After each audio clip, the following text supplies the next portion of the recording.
Despite an orca being called a killer whale and blackfish, they are neither a whale or a fish. It's actually a mammal and is in the dolphin family. They are very social. They live, travel, and hunt in family groups for their whole lives. Each group or pod has complex social structures. They have their own culture, languages, behaviors, diets, and they're fascinatingly similar to humans. They are carnivores, and with 4-inch long teeth, they are one of the most powerful predators. And they're strategic hunters and have specific ways of hunting the different species that they eat. There are many species that can thrive in captivity, and for many endangered species, carefully run captive breeding programs are one of the only ways to keep them from going extinct. There are some species, however, that cannot be kept in captivity for a variety of reasons.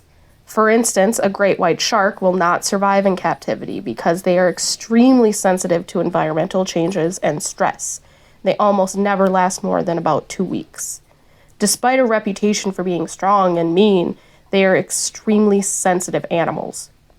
For an orca, despite the reputation for being performers and friendly, they're very large and dangerous predators. And they are used to swimming over 40 miles a day and diving to depths of 500 feet multiple times throughout the day. Because of their intelligence, they respond to the stress by acting out or hurting themselves. Remember that not only are they used to huge open areas, they are also animals that live in big family groups and speak different languages.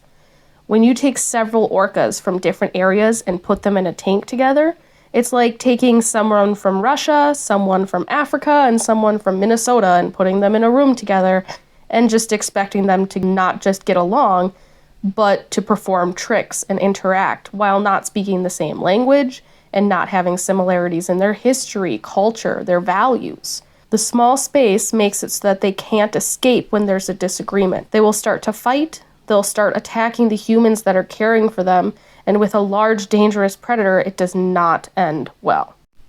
If treated well, there are actually a lot of animals that enjoy being part of a performance, and most of the time, if they're a good trainer won't teach the animal to do anything that it isn't capable of doing in its natural environment anyway. The different kinds of animals that do jumps and flips and things like that are the ones that are seen naturally doing this out in the wild. However, if they're in a stressful environment and being pressured to perform, that's when it becomes a bigger issue.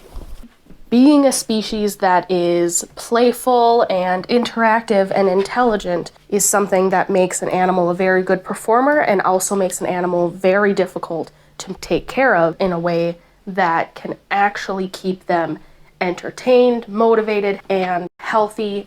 In addition to this, it's less about their size than about their natural behavior, how much they need to be able to move. For instance, a species that a lot of people like to keep as pets, these little fish are sold all over the place in pet stores, and a lot of pet stores will tell you that they live perfectly fine in a little bowl of water, a cup, a very small tank, usually less than a gallon, and surprisingly, this is a species that actually moves around a lot and needs a lot of space.